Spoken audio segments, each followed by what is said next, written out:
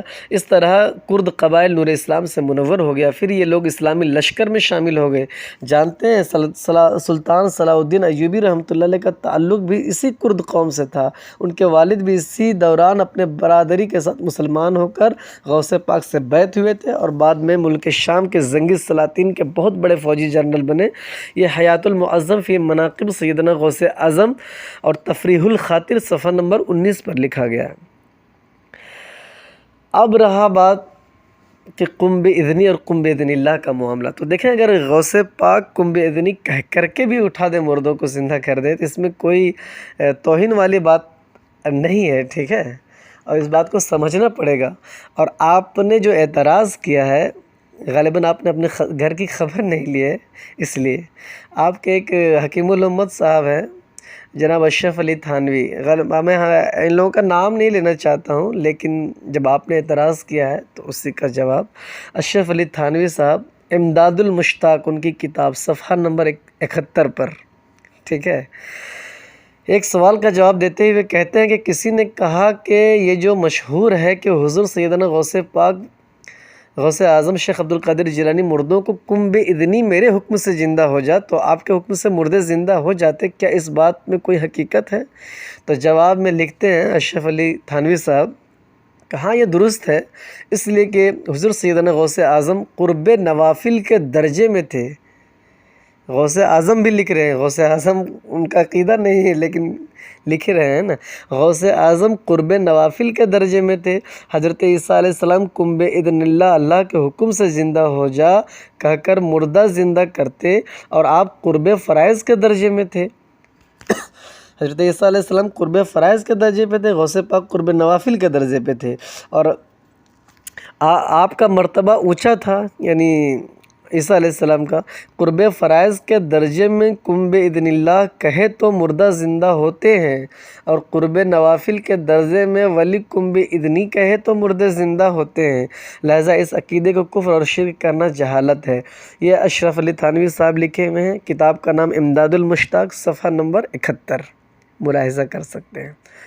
علامہ ستنوفی رحمۃ اللہ لکھتے ہیں کہ ایک بی بی حضرت شیخ عبد القادر جیلانی کی خدمت میں اپنا بیٹا چھوڑ گئے، اس کا دل حضور سے گرویدہ ہے، اللہ عز و جل اور اس کے رسول کے لیے اس کی تربیت فرمائیں، آپ نے اسے قبول فرما کر مجاہدے پہ لگا دیا، اور ایک روز ان کی ماں آئی، دیکھا لڑکا بھوک اور شب بیداری سے بہت کمزور ہے اور زرد رنگ ہو گیا ہے، اور اسے جو کی روٹی کھاتے دیکھا۔ جب بارگاہ اقدس میں حاضر ہوئی تو دیکھا کہ آپ رحمۃ اللہ علیہ کے سامنے ایک برتن میں مرغی کی ہڈیاں رکھی ہے، جسے آپ رحمۃ اللہ نے تناول فرمایا تھا۔ عرض کیا ہے شیخ آپ تو مرغی کھائیں اور میرا بچہ جو کی روٹی ہے۔ سن کر آپ رحمۃ اللہ علیہ نے اپنے دست اقدس ان ہڈیوں پر رکھ دیا اور فرمایا قومی باذنہ الذی یحیی العظام وہی رمیم، یعنی جی اٹھ اس اللہ کے حکم سے جو بوسیدہ ہڈیوں کو زندہ فرمائے گا، جس کا آپ نے ویڈیو میں بھیجا، اور امیر اہل سنت دامت برکاتہم القدسیہ نے یہی بات ارشاد فرمائی، قومی باذنہ الذی، یعنی اللہ کے حکم سے اٹھ۔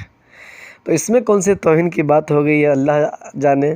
یہ فرمانا تھا کہ مرغی فوراً زندہ صحیح سالم کھڑی ہو گئی، آواز کرنے لگی۔ آپ رحمۃ اللہ علیہ نے فرمایا جب تیرا بیٹا اس درجے تک پہنچ جائے گا تو جو چاہے کھائے۔ اب اعتراض یہ اعلیٰ حضرت پہ نہیں ہے، اعتراض آج کل کے علماء کرام پر نہیں، بلکہ یہ بہجت الاسرار میں لکھا گیا ہے کتاب، جو قدیم کتابوں میں سے ہے، صفحہ نمبر 128 پر لکھ سکتے ہیں۔ حضرت شیخ ابو سعید قیلوی رحمۃ اللہ علیہ نے فرمایا حضرت سیدنا شیخ عبد القادر جیلانی اللہ کے اذن سے مادرزاد اندھوں اور برس کے بیماروں کو اچھا کرتے ہیں اور مردوں کو زندہ کرتے ہیں۔ تو یہ چند باتیں تھی، کہنے کی تو بہت ساری چیزیں اور بھی ذخائر میں موجود ہے، لیکن خوف طوالت سے میں اسی پہ اکتفا کرتا ہوں۔ خلاصہ کلام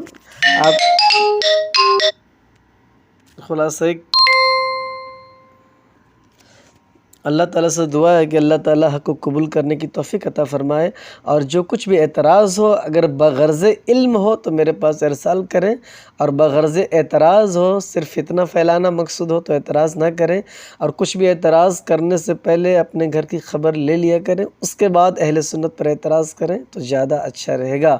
اللہ تعالیٰ ہم سب کو دین متین کی خدمت کرنے کی توفیق عطا فرمائے، آمین۔